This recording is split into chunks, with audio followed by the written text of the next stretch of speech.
But the point is that we are talking about blood now here. Promise is the spiritual side, but the physical side has your son. Well, I'm trying to compare this situation to today's life also. You see a man having children all over the place with several women. But if you go to the American society, for instance, you have a child with any woman on this world, you have to pay child support. That means take your responsibility. But here, why Abraham did not take responsibility of Ishmael? Although he was not a promised son, if we can call it that way. But so far, it is your blood. So, now, in those days, people live by rules and norms. Yes. Now, if you understand the statement Abraham said to Sarah, he's my son, Ishmael is my son, Hagar is the one that had a child for me, but Sarah, this is your maid. Tell me what to do. Now you got to understand where Abraham is coming from. He has to respect the office of not Sarah as a wife, but respect the office of Sarah as the employer of Hagar.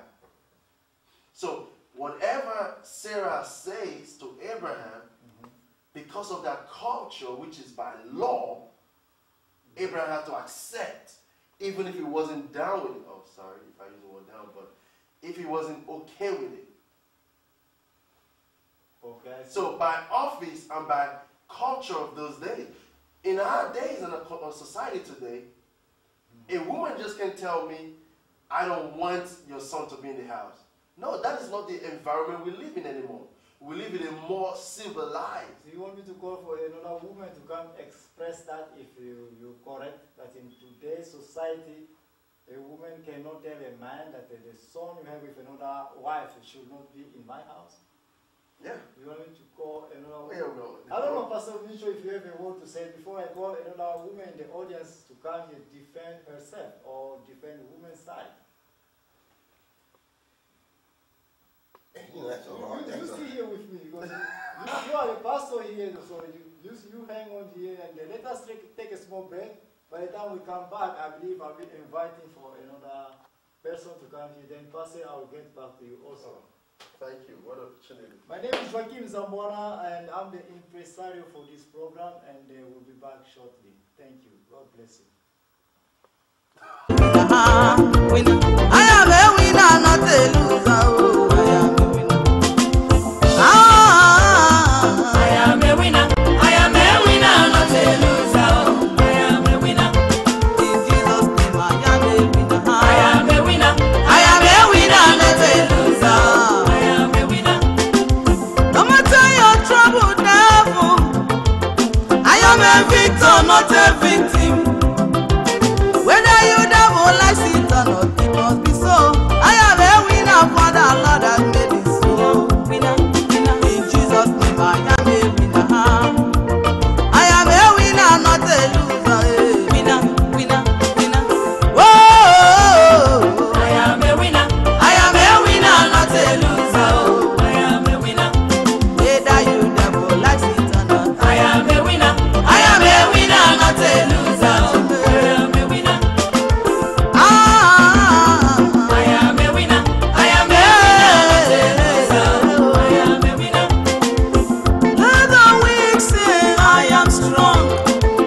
Let the poor say I am rich. Your confusion will lead you to your possession. For I am sure my God cannot lie. Children of God, Okay, so I'll sing with me. Oh, I am a winner. I am a winner, not a loser. I am a winner. Okay, my name is Joaquim Zambuana, and I'm the impresario for this program. And like I told you, tonight we keep on going with Sarah, Hagar, and Abraham. And I believe the pastor was here and trying to say that today's society is kind of different than the society Abraham and Sarah were living in. And he also mentioned that women today cannot tell a man about kicking a child that he got outside the marriage in the house. But I said that I'm going to call for another woman to come here and try to defend women's side. And I believe, my sister, you are here. So, you were here, you heard what Pastor Dumebi said about today. Women can say nothing if a man has a child outside the marriage, once that child is already living in the house. What do you say? I really disagree with him. You disagree? I really disagree. Okay, go ahead and defend yourself Because so we can hear first you. of all, if the woman knows the man has a child outside before they get married, she set her rules. Like, it's either me or the child. That's if the woman is not accommodating. She sets her rule. It's either me or the child, take it or leave it. But if a woman is accommodating, it's like, okay, well, we can work this out. You can have your child permanently or on these days, or I don't want the child either. So it also depends on the woman herself and what she chooses to do. Okay. So a woman really has a power to do what she wants in this day and time we're living in. Okay, Pastor, I don't know if you have a comment about what my sister is saying here. By the name, what is your name again? You can present yourself. My name is Esther. Esther. Okay. Well, times have changed since the time of Abraham and Sarah, and today things have rather got out of hand as far as the household, as God prescribed how it should be. Man pretty well leans on his own understanding, so does woman. They don't even condone marriage anymore. I don't know how liberal that would be today as far as the woman accepting that proposal. I don't think it would work. Okay. Because women today pretty well speak their minds, as it was back in the days of Abraham and Sarah. There was a limit to what a woman could say. Okay, but now I have a question to you, my sister. You know that this child has no mother living in the house. You are the mother now for this child that your husband has outside the marriage. Yeah? He's only a child, and he has nowhere to go. Why would a woman accept for a child to go outside because of your own ego or because of your own selfishness? Why would a woman do things like this? Well, are you talking generally, or are you still Generally, referring to generally. Generally. And we're living also today's society with Sarah's case by asking Abraham to kick out Ishmael when he was only 13 years old, a boy who has nowhere to go. Well, first of all, Ishmael was with his mother. I think the mother and Ishmael were still living in the house. Yes, but nowhere to go. Then I can't really, well, just like you said, she was a slave, first of all. Yes. So, and once a slave, I don't know back then if a slave, once they're done serving, they go back to their house, or they go back, or they die with the master.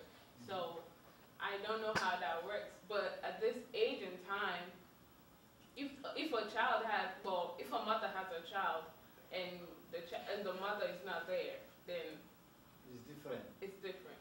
But now, You can't according just kick to a child you, what made Sarah to change her mind? After asking Abraham to have a child with Hagar, then later on she changed her mind that they kicked the woman and her child out. Well, I heard what Pastor Michel said about that at first, so, and I really agree with him.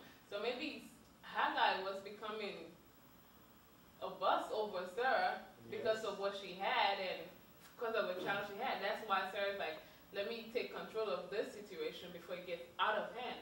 Because at the end, we never know what might happen. Maybe it might be Sarah that will be leaving. So before it gets, before it gets out of hand, Sarah took control of the situation. So I think that was what happened.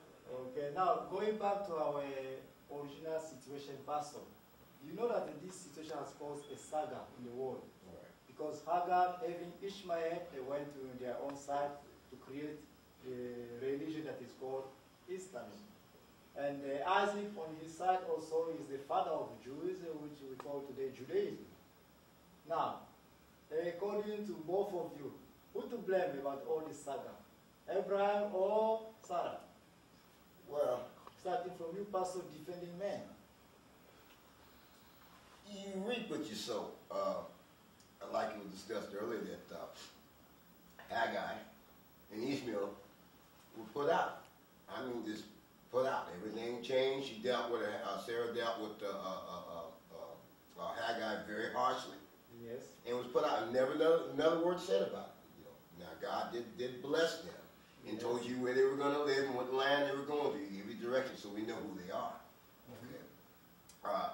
So this jealousy and this rage, and remember, the Lord says you reap what you sow. Yes. Ye shall not be mocked. So now you've got this rage and this jealousy coming back. Even today. Even today. I don't care how many thousands of years it took. You know, when God says something, that's the way it is. So you reap what you sow now here. Who reaped something? Sarah or Abraham?